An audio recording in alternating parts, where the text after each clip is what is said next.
husbands, all since crossed out. Mick, Steve, Dave, Hamish, Jeff, Amir, Dick, Steve P, Leroy.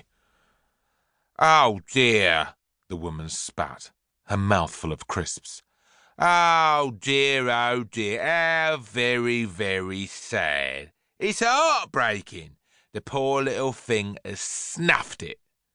She leaned over her little stepdaughter and peered down at the dead hamster.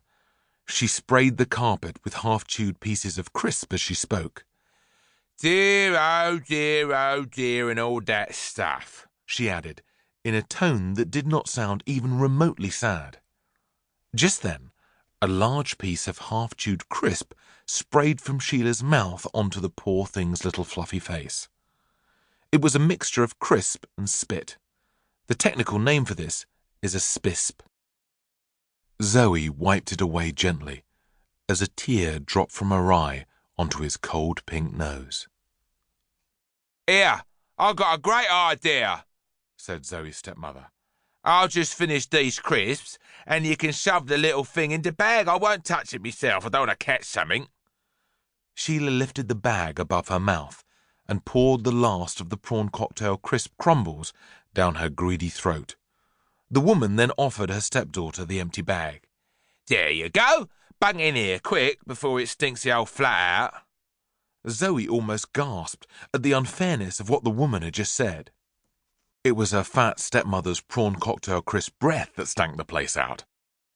Her breath could strip paint. It could shear the feathers off a bird and make it bald. If the wind changed direction, you would get a nasty waft of her breath in a town 10 miles away. "I am not burying my poor ginger nut in a crisp packet," snapped Zoe. "I don't know why I called for you in the first place. Please, just go." "For goodness sake, girl," shouted the woman. "I was only trying to help. Ungrateful little wretch." "Well, you're not helping," shouted Zoe, without turning round. "Just go away, please."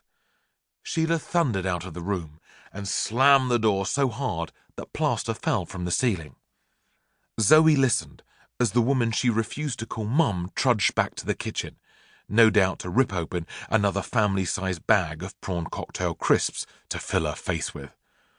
The little girl was left alone in her tiny bedroom, cradling her dead hamster. But how had he died? Zoe knew that Gingernut was very young, even in hamster years. Could this be a hamster murder? She wondered.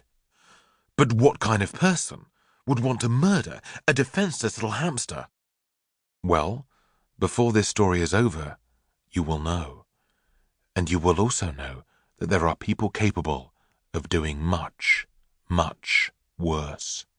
The most evil man in the world is lurking somewhere in this story. Listen on, if you dare.